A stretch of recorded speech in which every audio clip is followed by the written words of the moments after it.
Hello, everyone, and welcome. My name is Gary Parker.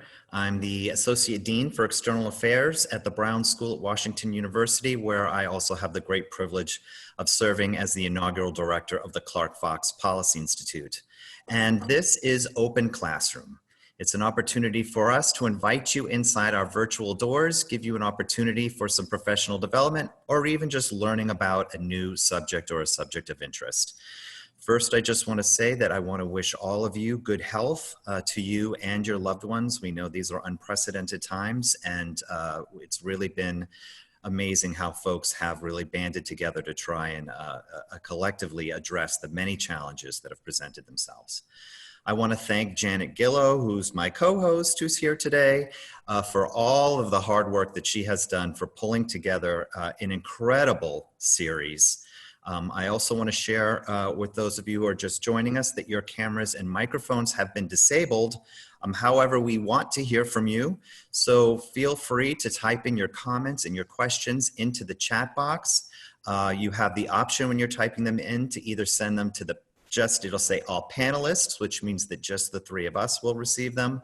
Or if you'd like to share your comments with everyone, you can switch that option to all panelists and attendees, and everybody here today will be able to see your comments.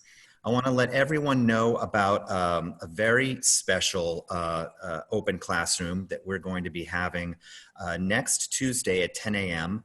It's COVID-19 and race. We'll be looking at some of the disproportionate health disparities that have been happening within communities of color as a result of COVID-19. We have an incredible lineup. We have Angela Fleming Brown, who's the CEO of the Regional Health Commission.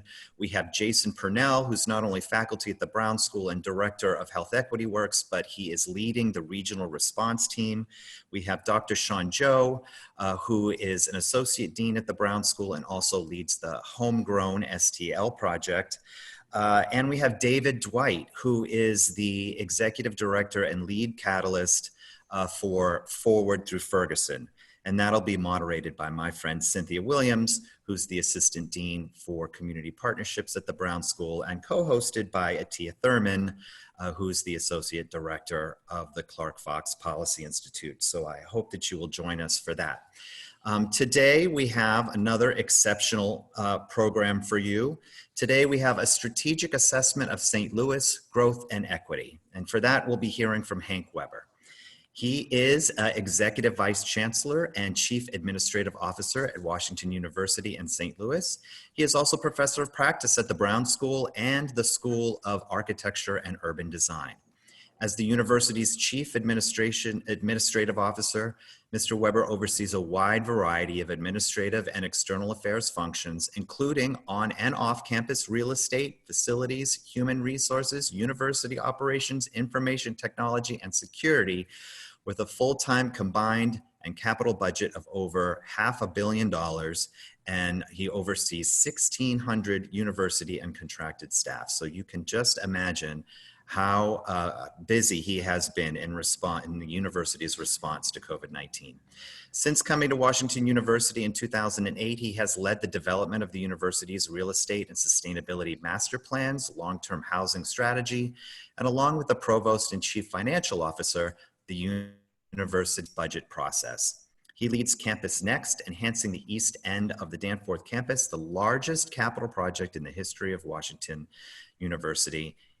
He is a faculty member who teaches courses on topics such as community development, health policy, strategic management, and social welfare policy. His research centers on community development, mixed income housing, racial and economic segregation, and the role of anchor institutions in urban development. I know we'll be hearing a lot about that today. His most recent project is a co-edited volume on America's efforts to reduce racial and economic segregation, which was published by Oxford University Press. He is the chair of the board of directors of Cortex, Invest STL, the St. Louis region's community development effort, and the Washington University Medical Center Redevelopment Corporation. He is also a member of the board of directors for the Downtown Partnership, Providence, RISE, and the Jewish Federation of St. Louis, given all of these responsibilities, we are so grateful to have him for this session. Please give a nice Brown School Open Classroom welcome to Hank Weber. Thank you, Gary, for that very kind introduction. And thank you to all of you for listening in. This is an extraordinary time. I am the son of a military officer, 20-year military officer. And I grew up hearing about my folks in World War II. My father was in combat for 15 months. Letters would come every couple of weeks. He had a daughter who he'd seen once when she was 2 weeks old and didn't see again until she was 16 months old in returning my much older sister. And they would tell me about these times. They're both past now. And I didn't really understand the uncertainty and the fear of that time. I think for the first time, I understand what my parents went through. This is the greatest triumph and the greatest challenge in the Western world since World War II. So the work that I'm going to talk about today is work that is much closer to home. It's part of I'm having trouble moving the slide.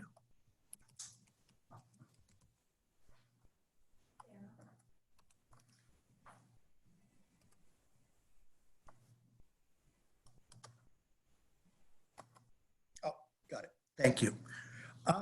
It is a product of a long-term research project that I have led, engaging a number of my colleagues to have looked at the St. Louis region over time.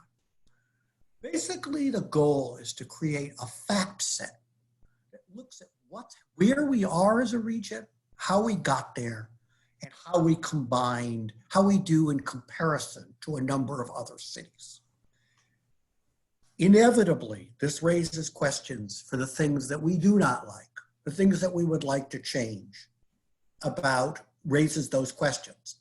But my view is before you can decide on an agenda for change, you need to have a set of facts. You need to know where you are. Before your physician prescribes a drug for you or an intervention, first they do a physical diagnosis. They look at the patient, they take tests, they bring information. This is that. This is a set of physical diagnosis for the St. Louis region. Now, we're doing this in a complicated way. First, we're looking at where we are in 2016, which is the most recent data we have. We're updating this to 2018, and that will be out in a few weeks, but we're not quite there yet. And then we're looking at what's happened over the past 16 years. What's happened between 2000 and 2016? So 2016 is where we are. 2000 to 2016 is what's the trajectory? Are we getting better or are we going down? And we look at it at three geographies. One is the metropolitan statistical area, the whole, and I'll explain this in a minute, which is the whole St. Louis region. It's an area almost 60 miles east-west and almost 60 miles north-south. Then we look at the city of St. Louis, a much, much smaller area by population and a much, much smaller area geographically. And then we look at what's happening within the city of St. Louis. And as you'll see as we move along, there are remarkably different stories of what's happening within the city of St. Louis. What are we looking at? We're looking at population. How fast are we growing? Is the region growing? Are we keeping up with other regions? Are we a city that is attractive to the many kinds of things, from airports, from airplanes to corporate headquarters that want to be in large urban areas? What is the educational level of the region? It turns out that the single best predictor in the last 20 years of the economic success of regions has been the percentage of the population with a college degree. That has been the single strongest predictor. Third, we look at whether we're getting wealthier. What is the per capita income? Takes all the income in the St. Louis region and it divides by all the number of people. Are we as a group, individual, on average, becoming wealthier? And then we look at equity. And we look at what is the difference between the economic fortunes of white and African American measures of the region. Now, I want to make an important point right now. And you'll see this in the demographics.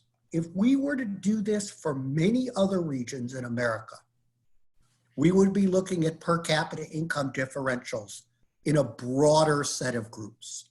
We would be looking at Caucasians, African Americans, Hispanics, and Asians. I have a colleague who does similar work in Los Angeles. That's how they break it down. We are, as you'll see soon, an unusual region demographically in how small the population is of Hispanics and Asians. We do have the data, we can share it, but demographically, this is the most unusual characteristic of our region is how black-white it is. So I mentioned that we compared ourselves, that this has a comparative element as well as looking at change over time. But we're not comparing, and as you look at the charts I'm going to show you, you are going to see comparisons to the United States as a whole for most of the data. But we particularly looked at a set of Midwestern cities. These are cities that are either similar in size to St. Louis. They are the major cities of the Midwest, although we did include Chicago, which is a much larger city, which is really the global city located in the Midwest. But because our belief is that it's much easier to compare cities that that are in this part of the country and had a similar, at least in most cases, history in that they were manufacturing cities. The Midwest of the United States was the manufacturing heartland of the world. And most of the cities that you look at on this chart, be they Cleveland, be they Milwaukee, be they St. Louis, or be they Baltimore, which is actually the only East Coast city here, are cities that have been, whose trajectory in the past 40 to 50 years have been responding to changes in industrialization, to both automation that reduced manufacturing jobs and globalization, which reduced the double whammy of manufacturing jobs. Some of you don't know, and some of you don't, that St. Louis was for many years the second largest auto manufacturer in the United States. Most of the other major auto manufacturers in the United States are also part of this chart. So I mentioned earlier that the first thing we're going to look at is the MSA, is the entire St. Louis region. This is a very large area, ranging from Bond and Clinton counties on the east to Franklin and Warren counties on the west, and you see the north-south. And then you see this relatively small area, which is the city of St. Louis, located in the midst of this chart. The region is about 2.8 million people. It is 74% white and 18% black. Both of those are above the national averages for those populations because Hispanic and other are so much smaller. And you see the data here. One thing we're going to want to note here is the sharp difference in per capita income by race. $33,267 for whites, $18,261 for African Americans. This is per capita income. So if you asked what the average income for a family of 3 was, you would multiply by 3 each of these numbers. And white income is about 90% higher. So 33,000 divided 267 divided by 18,261 is 191.3%. So about 91% percentage points higher is white income in the region. And then you see our housing costs. In population, we are among the larger of this relatively similar sized set of regions, with two exceptions. One is Chicago, which is much larger, and the second is Atlanta. Atlanta has grown astonishingly quickly over the past 50 years. In 1970, St. Louis was twice the size of Atlanta. Atlanta is now twice the size of St. Louis. The population growth in Atlanta has been remarkable. This has to do with who we are racially by region compared to the United States. And as you'll know, we're 74% white. The United States is 62% white. Similarly, the African-American population is much larger, but the Hispanic and Asian populations are much smaller. Among per capita income, and this is very good news for those of us that are residents of St. Louis. Per capita income in St. Louis is almost 10% higher than the average of the United States. When the Federal Reserve issued a report a couple of years ago and said St. Louisans is a region of higher incomes than the national average and lower cost of living, they were right. And this points that out. We're about 10% higher in the region. White per capita income is just about at the national average, but African-American per capita income is about 7-8% lower than the national average. One of the things to realize that's going on here is, while the overall numbers are quite strong, we have quite a sharp difference between white and black per capita income in the region. In fact, across the country, if we did the same calculation that I mentioned earlier which is 97% in St. Louis, it's 77% in the United States. So we have an unusually large white-black income gap.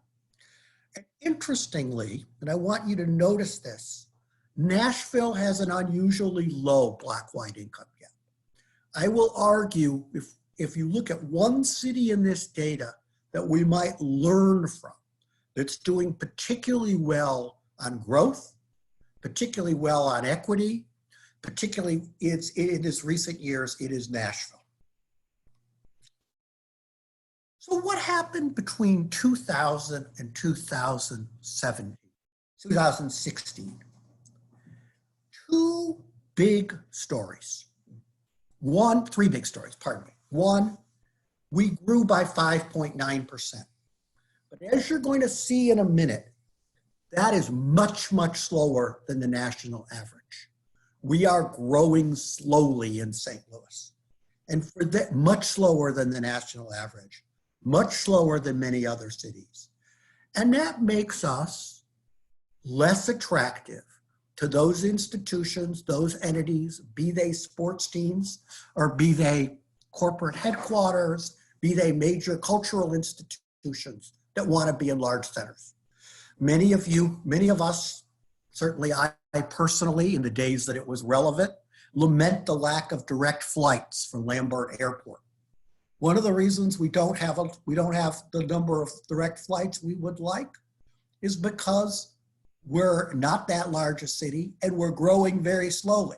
So airports are very interested in establishing their place in the Nashville market because they see rapid growth in the future. St. Louis is less attractive. The second thing I will note is that per capita income slightly declined. 2000 was the end of the 1990s boom. 2016, we were still recovering It would be better when we do this at 2018. But this is, and all of you have read about this, this is the first 20-year period that any of us can find in American history where per capita income has not grown, where per capita income across the United States is either flat or slightly down.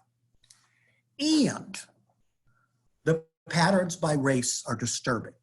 We have an increase in white income between 2000, very modest, between 2000 and 2016, and a decrease in Black income, per capita income over that period, leading to a considerable increase in the gap by income. So this looks at the change in population. We're growing at about 40% of the national average. You'll note that Cleveland, Detroit, and Pittsburgh, metropolitan areas, have all declined in population. We're growing about the same size as Chicago or Milwaukee. But look at Nashville and look at Atlanta. Look at Denver.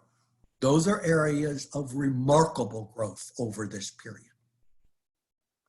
In per capita income, this is a period from 2000 to 2016, which the United States was actually dropped slightly. By 2018, it was essentially zero in the United States. I can tell you that it's going to go down between 2018 and 2020. There's no question. But we were essentially flat. For white income, which was almost flat for across the country, we were up slightly. For African American income, we were down at twice the national average. And what did that mean? That means that the average gap between white and Black income in our region increased significantly, increased by 23 percentage points. In the US, it increased by 6 percentage points. You may notice, well, how is it only 6% when in almost all these cities, only in Nashville and Baltimore, did it get closer? The answer is, particularly on the West Coast, there was real progress made in closing income gaps during this period. And in some large cities in the East Coast, New York, Los Angeles, San Diego, made real progress over this period. And one of the things that I'm going to do in the next year or two of my research agenda is try to understand what are those cities and what are those regions, pardon me, that made progress at closing their racial income gap, because we're not. So let me turn now from the region to the city. The city is a very different place. First, it's dramatically smaller. St. Louis is a very small core city for its region. In Chicago, the city is something like a little under 3 million people, and the region's 9 million people, 30% or so. We're 11% here in St. Louis. The city of St. Louis is 11% of the regional population. That's one of the reasons that the city has so little influence on the regional political agenda, is it's a very small percentage of the region. The city has no majority population, and in fact is increasingly, is just about, these numbers continue to move, it's just about the same number of African Americans and whites, slightly more African Americans. The city has an even sharper, in fact, much sharper difference in per capita income by race than the region. I'll say more than this. African Americans in the city have an average income lower than in the region. Whites in the city have an average income higher than whites in the region. So in both directions, we're driving toward it. And the city has, in a region of inexpensive housing, the city is even more affordable than is the region. I want to say a word about housing for a second. There's a great deal of conversation about housing costs in the United States. how they're causing rent burdens and unaffordability in certain regions. That is undoubtedly and dramatically true in a set of 5 to 10 cities: San Francisco, Los Angeles, Seattle, New York, Boston, Washington, DC. But one of the things that's very interesting is if you look at most of the cities in the Midwest, St. Louis's costs are the same or a little bit cheaper. Pittsburgh, Nashville, Minneapolis, Chicago's a little bit more expensive, maybe 25%. But one of the things to realize about housing costs is it's not that housing costs are historically high in America. They're historically high in America in 5 to 10 cities, perhaps 12 now. Very small city, as I mentioned earlier. There are some cities we're about the size of Pittsburgh, about the size of Cincinnati, but we are a very small city. If you look back on the region, we're among the largest regions in this group. We're among the smallest cities in this group. The decision of the city, of the voters of the city to divorce the county in the late 19th century still lingers with us. It has considerable political ramifications, most of which I view as entirely negative. As I said, cities are very different demographically, but so are cities across the country. In being slightly more African-American than white, but very slightly, we as a city are in the middle of this group. Urban core cities are much more diverse than our America. But again, the first conclusion that I made about how small our Hispanic population is, it comes through here as well. We're under 25% of the national average in Hispanic population. Hispanic population is 17.3% of America. We're 3.8%. And of the cities on this chart, only Pittsburgh has a smaller Hispanic population than St. Louis. City per capita income is lower than the country and on the lower side of these cities. But what's far more interesting is how this starts to vary by race, as I mentioned. 37,617 among whites, 15,930 among African Americans. Really dramatic differences in the city. We have big differences in the region, but they just are much larger in the city of St. Louis. And this looks at the percent differences between white and black income. And if you interpret this correctly, it means that the average white in the city has well over twice as much per income per capita as the average African American. So what happens over time? What's our story? Well, over the past 6 years, St. Louis has lost about 10% of its population. It hasn't changed dramatically in terms of its demographics, although there have been an increase in Hispanic Asians and Island Pacifics. We have seen a big change in youth, in young professionals. The city, and this is a national pattern of core cities, cities have become far more attractive to people in the 18 to 34 range. There has been an extraordinary increase in the population of the city with bachelor's degrees and a very positive increase in per capita income. If you just look at that per capita income number, you would say that's really good in a period of slow economic growth in America. An almost 10% increase in average income, and this is all adjusted for inflation. And all the numbers here, by the way, there are several different ways you can calculate these numbers. They lead to small differences. We've worked through this. Other people could run these data sets that have some small differences, but none of the major patterns would change. They would have subtle differences here from year to year.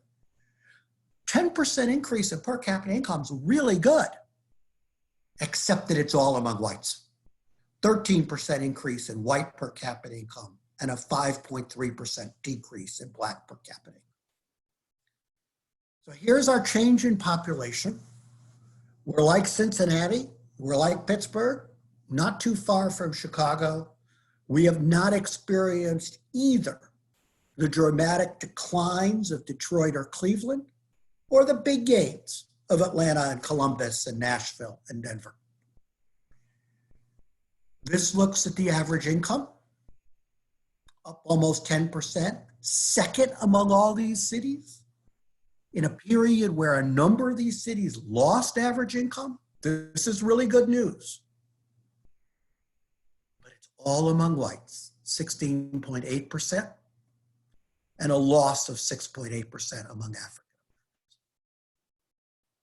And that led between 2000 and 2016 to a dramatic increase in the level of racial inequality of income in the city of St. Louis.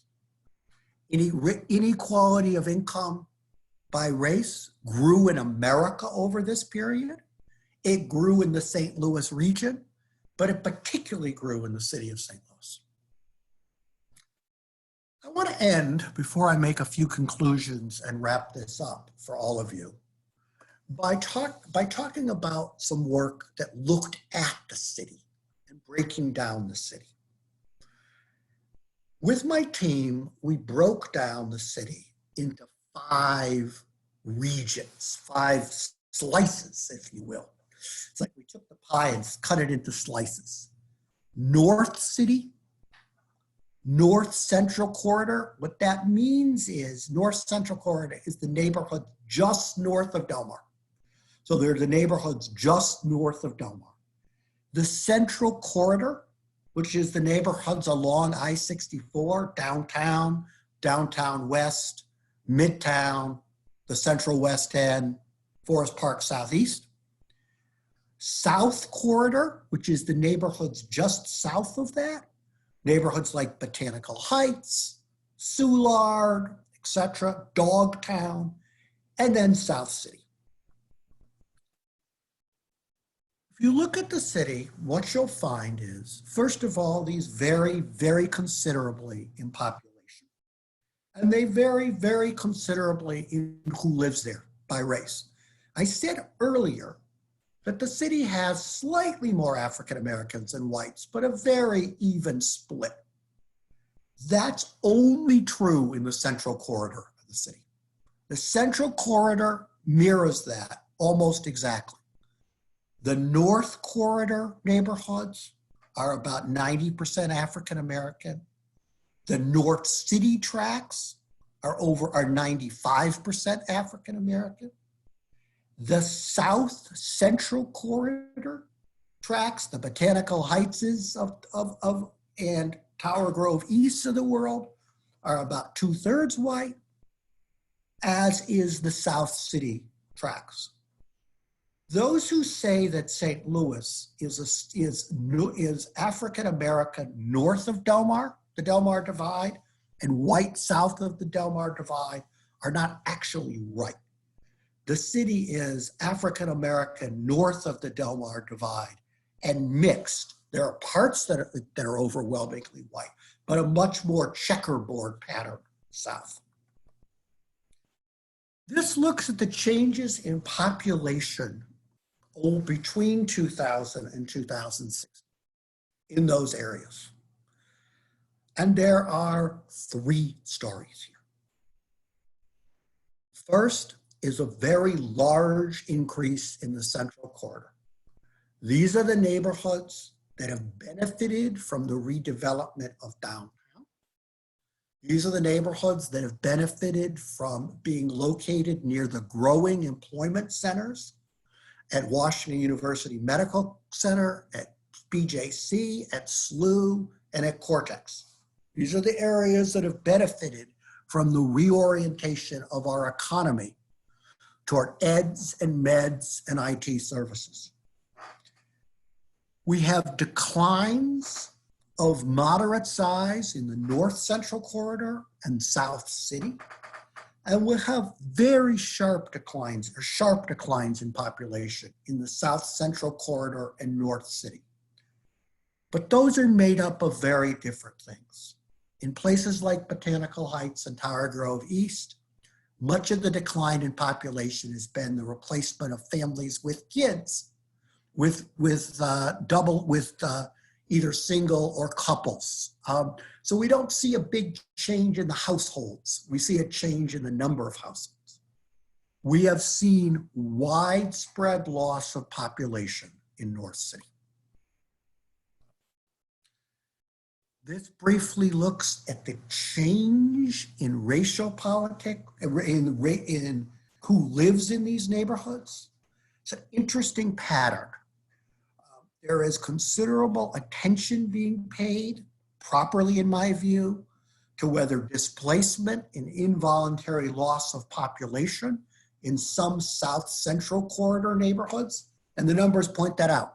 In those neighborhoods, the white population has grown and the African American population has declined. But elsewhere in South City, the white population has actually declined and the African American population has grown. So there's a mixed pattern even in the south part of the city. This looks at change in per capita income.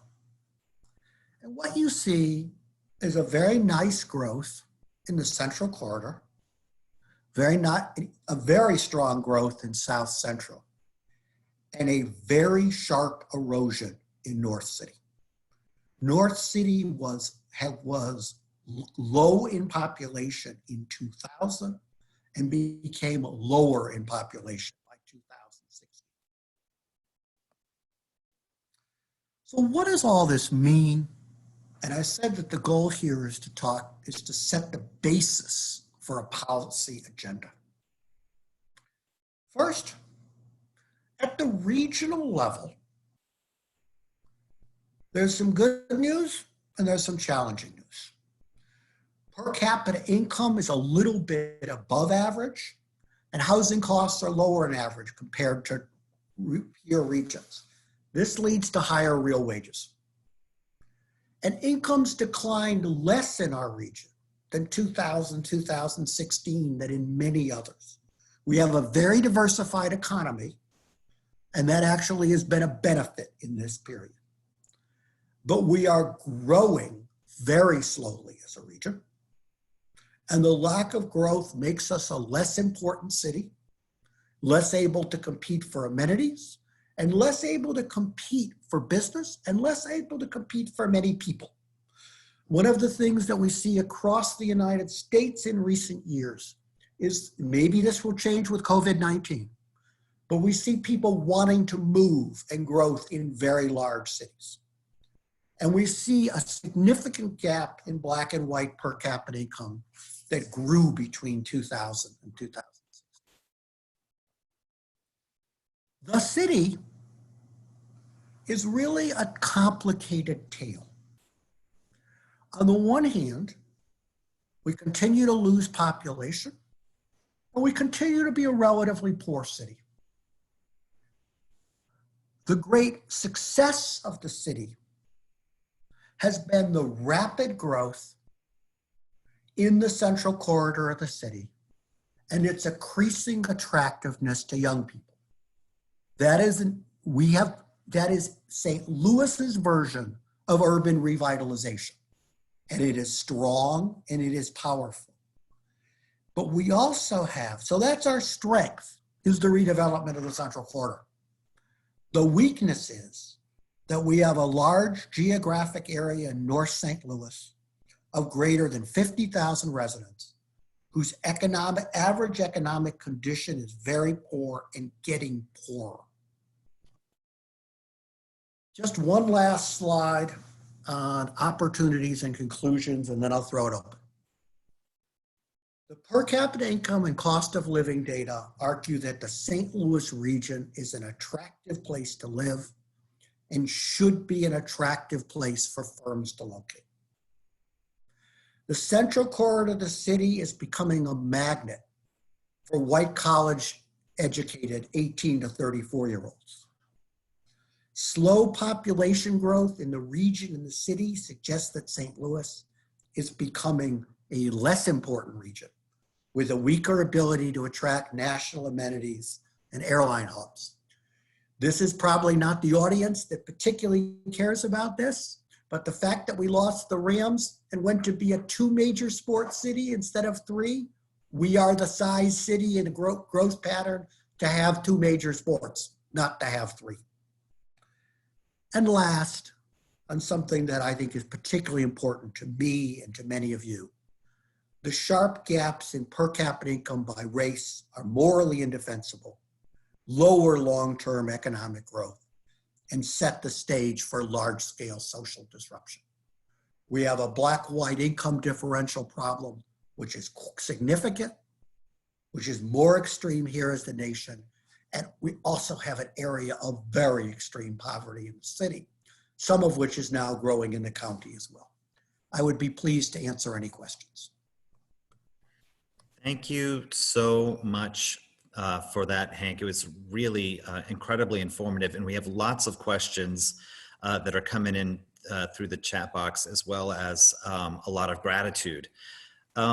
It says, I'm going to start with this one. Angela asks, is going to college for Blacks more beneficial for wealth building after you account for the cost to go to college and the lack of generational wealth to buffer costs compared to whites, and considering the unemployment rates for Blacks is only slightly lower for Blacks with a college degree compared to those without a college degree? Angela, I want to look at the data in detail to get the level of difference. Every group that has ever been looked at in any period says going to college is a good investment. I mean, it is true. The question you're asking is, and I know that's correct. The question is it have the same benefits for African Americans as it does for whites? What is the relative return? And if Janet has a forum to post the questions I don't know the answer to, I will get back to you with the answer to that question. But the returns continue to be positive.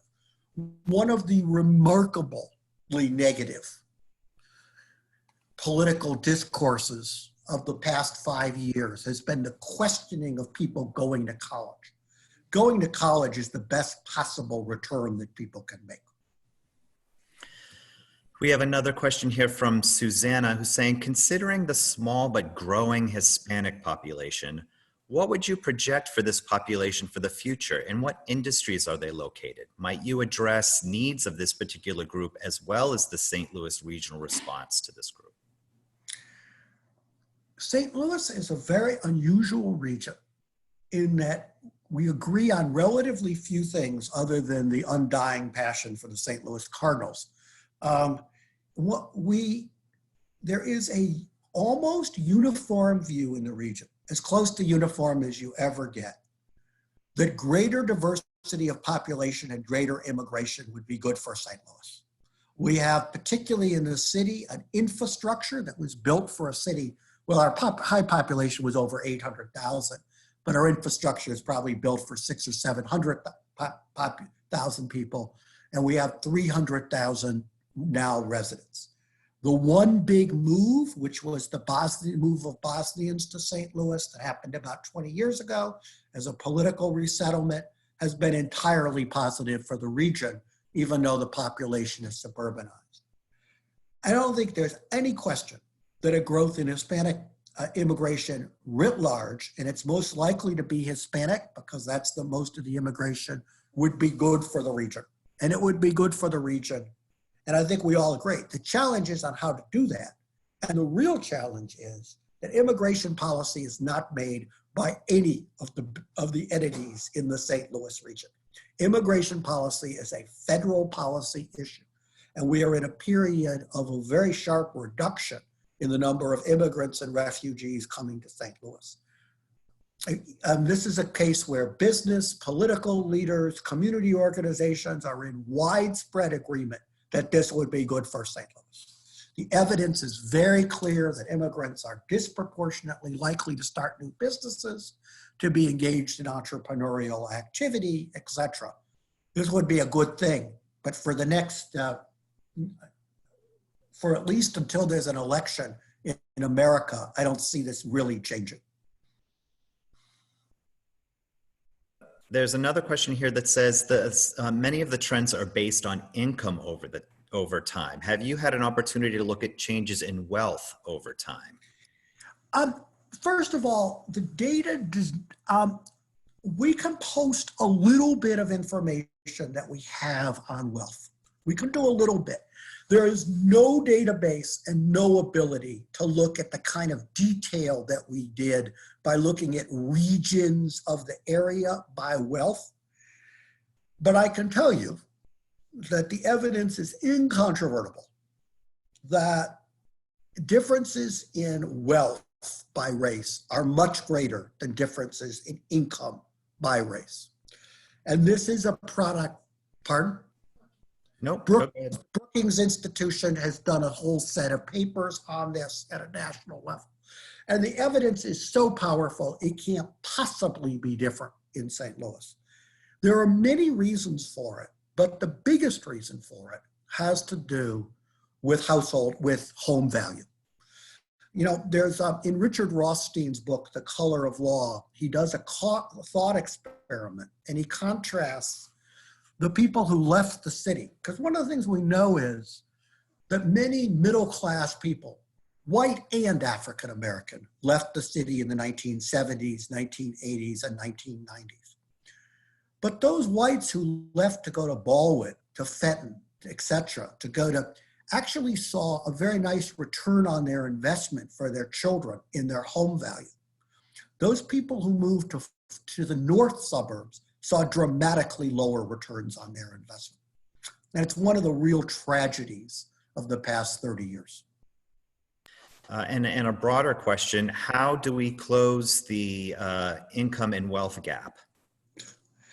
Well, as I said, the next piece of work I am going to do is going to be to look at the variation in regions that have big differences on the income gap and to try to understand what have they done that we haven't done that explains this.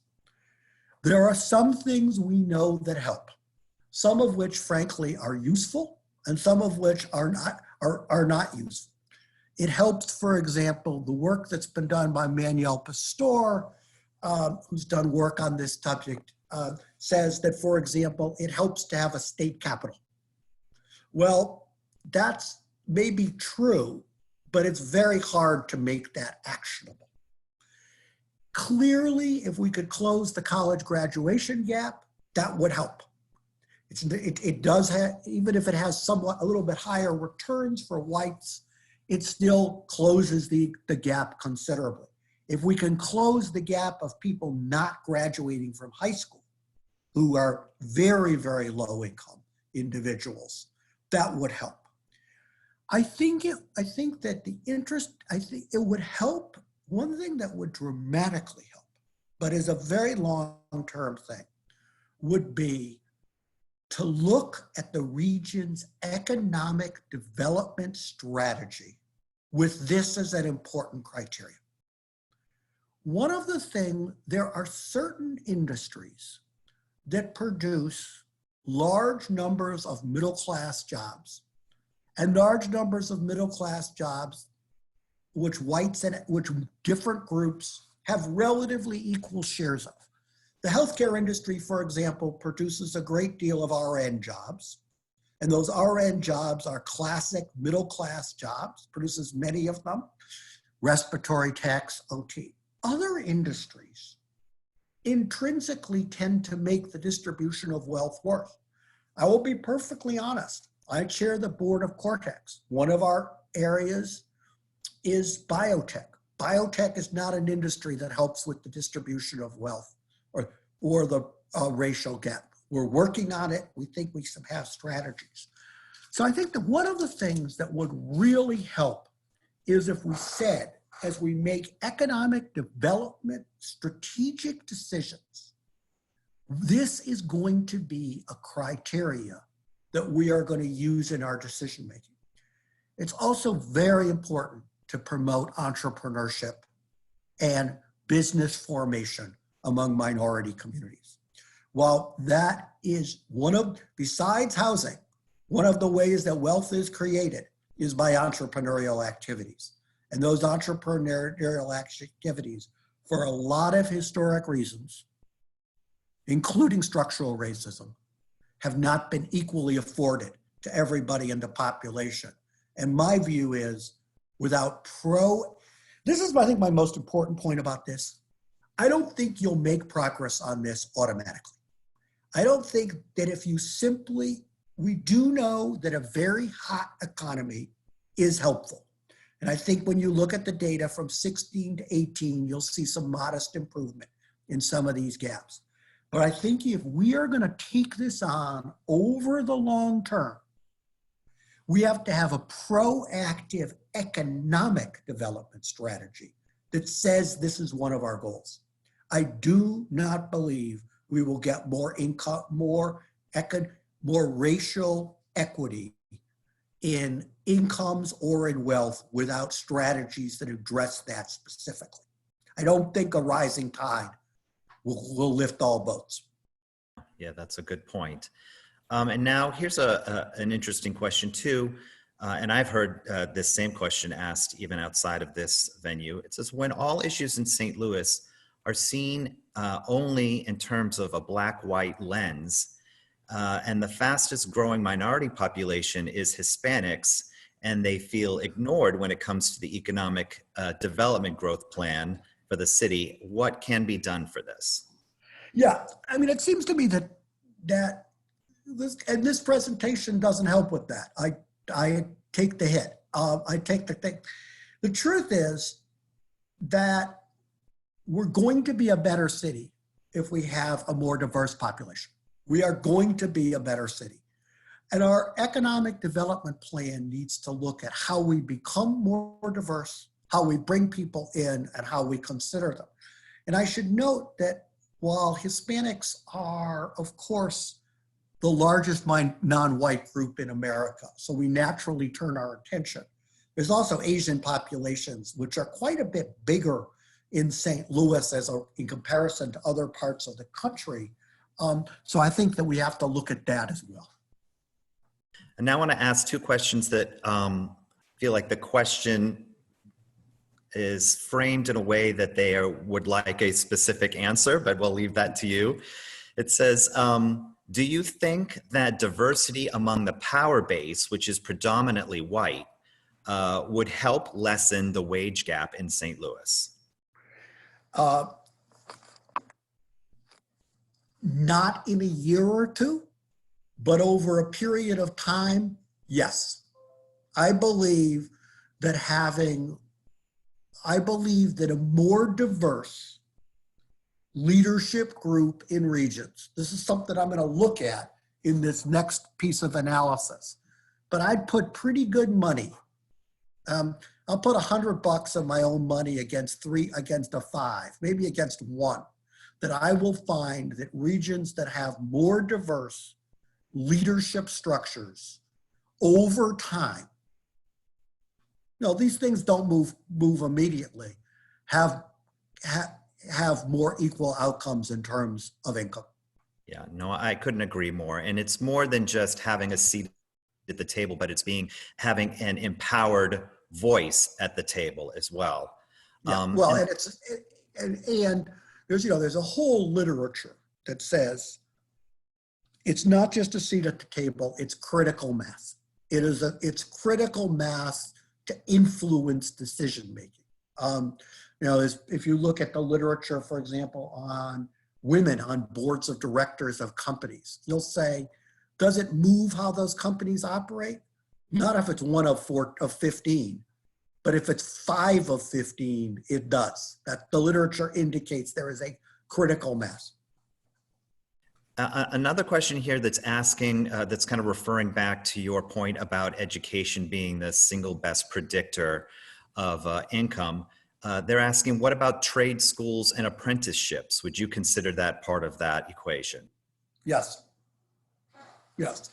And in fact, one of St. Louis's, you know, one of St. Louis's relative strengths is that while we've lost a lot of manufacturing, and in fact, we've lost about the same percentage of manufacturing as most of these other cities we've looked. It's been tougher on us than some of these cities because a bigger percentage of our economy was manufacturing. Cities like Columbus were never as manufacturing centric as St. Louis or Cleveland, or certainly Detroit. We still maintain a pretty sizable manufacturing base. And I think that one of the, it's extremely hard to make predictions about what's going to come out of the COVID thing. But I do think that one of the things that may well come out is for every country, including us, to be concerned about essential supply chains, to be concerned about domestic control over certain kinds of essential goods and services. If that's true, and I predict it will be true, St. Louis is well set up to take advantage of that, and trade and apprentice programs are absolutely essential to creating a high-skill manufacturing workforce. On the one hand, I wish Boeing, then McDonnell Douglas, had the same 60,000 jobs that it had in 1950. But they still have 15,000 quite high-wage jobs, unionized jobs, a very diverse workforce. If they can become 30% bigger, that will help in the region. And it will have a disproportionate, and their workforce, which is a unionized workforce, some of those generally manufacturing has much more equal wages by race than other services. Yeah. And Angela's asking a question. In what ways does the lack of political leadership part of the problem when addressing racial income and wealth gap? So here, my view is that a lot of the challenges in St. Louis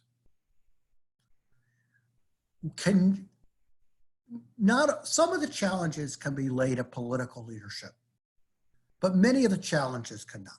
Many of our challenges have to do with being a manufacturing city and seeing manufacturing change dramatically in ways that were difficult.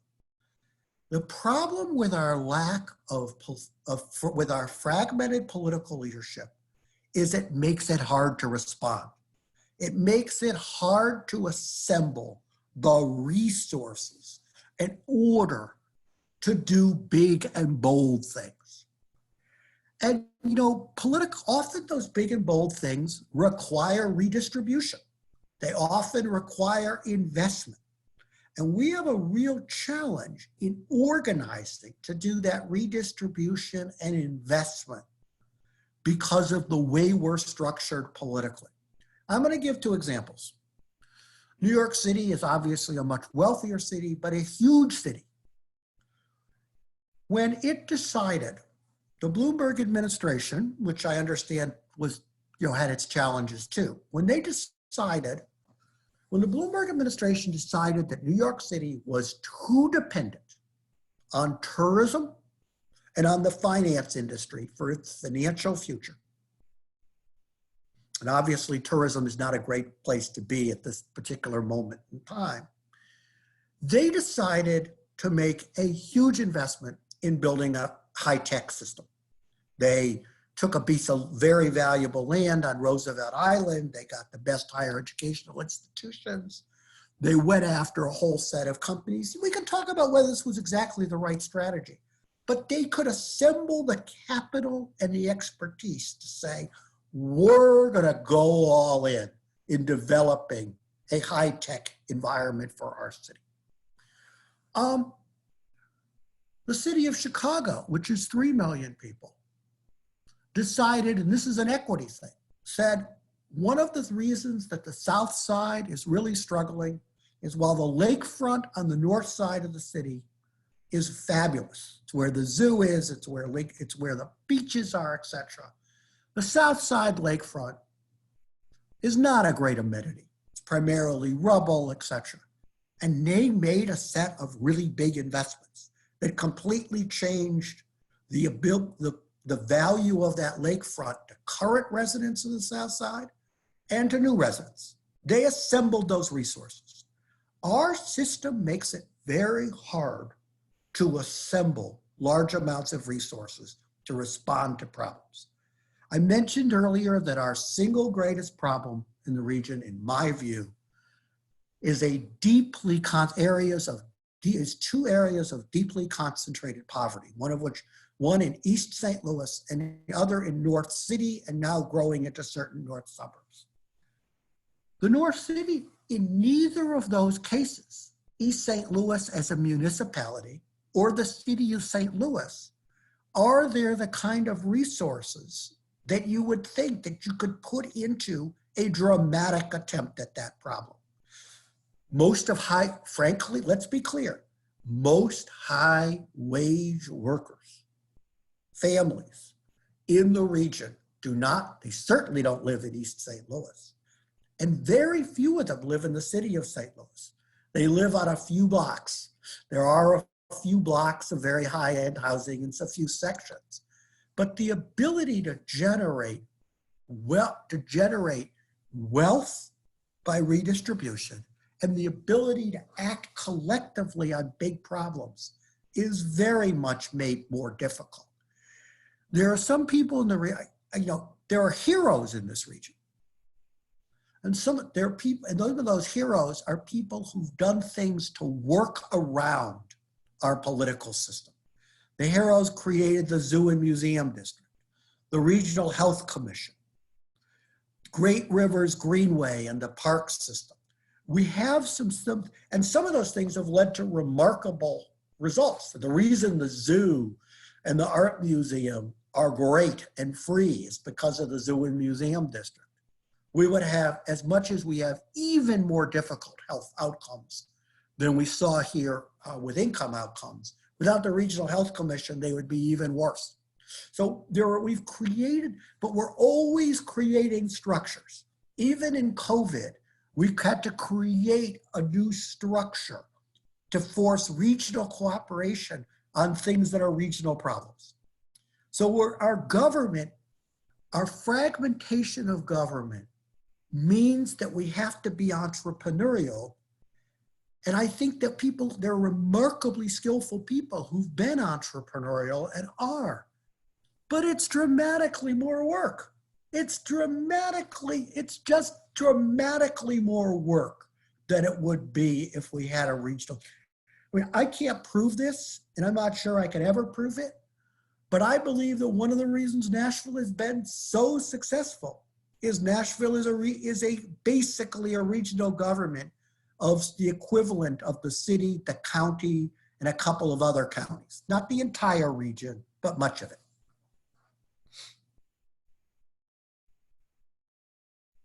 Hank, the time has flown by. It has been real. I mean, because I could listen to this all day long. I love better understanding the region, better understanding racial disparities, and thinking really thoughtfully about how we kind of just build the region and advance it. And knowing that you're taking leadership in these issues is very reassuring for me, for the region. So I want to offer you an opportunity for some closing comments, and then I'll hand it over to Janet to wrap it up for us.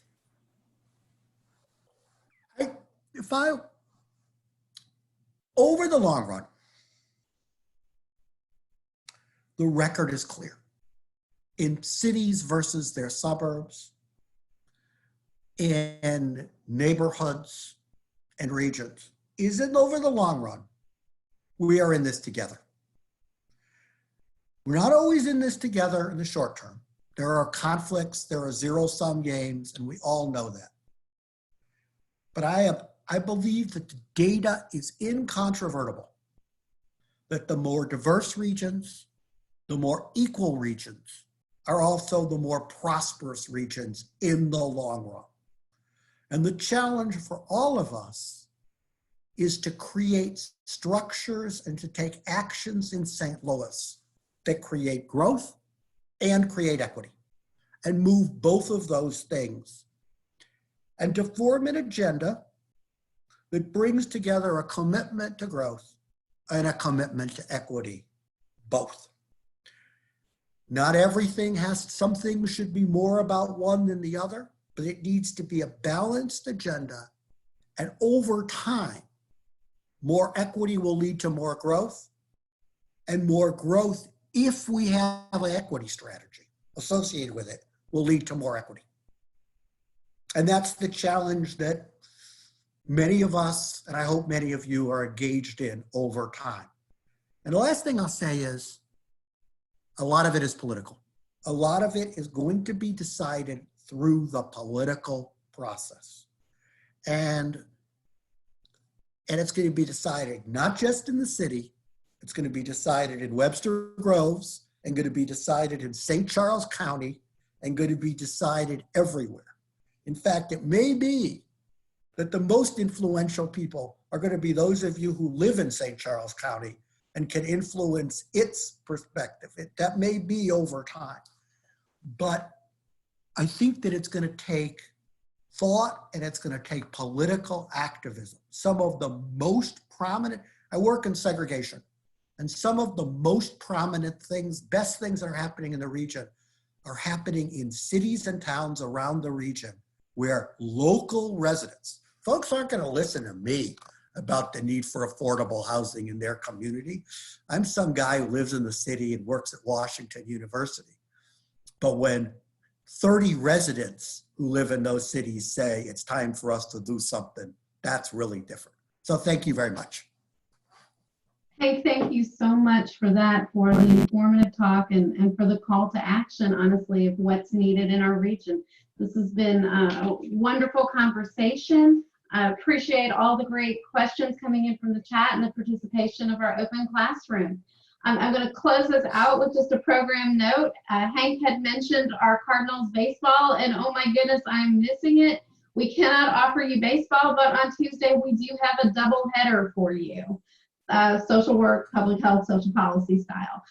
Tuesday, as Gary mentioned at the beginning of the program, we have a 10 a.m. program, COVID-19 and race, the disproportionate impact to communities of color. Registration for that one just opened a few days ago, and we are committing seats left and right. I really encourage you, if this topic is of interest, visit our website, the free resources page at the Brown School, and claim your spot. And then at 12:30, we have another workshop going that is full, but we'll be streaming on YouTube.